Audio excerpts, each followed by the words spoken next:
kegiatan bersama Mbak Dewi yang cantik. Kita mau bagi-bagi takjil dulu.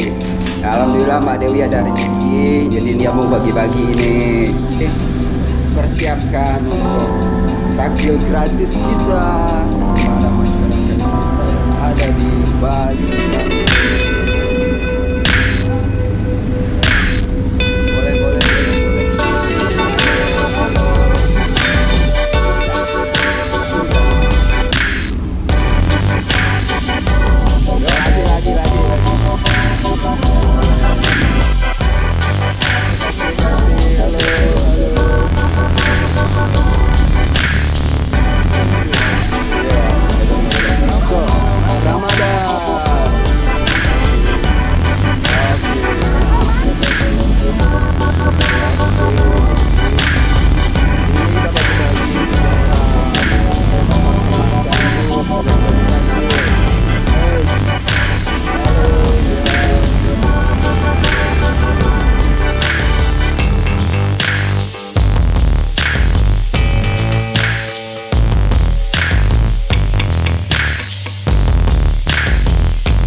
Pembagiannya selesai sama Mas.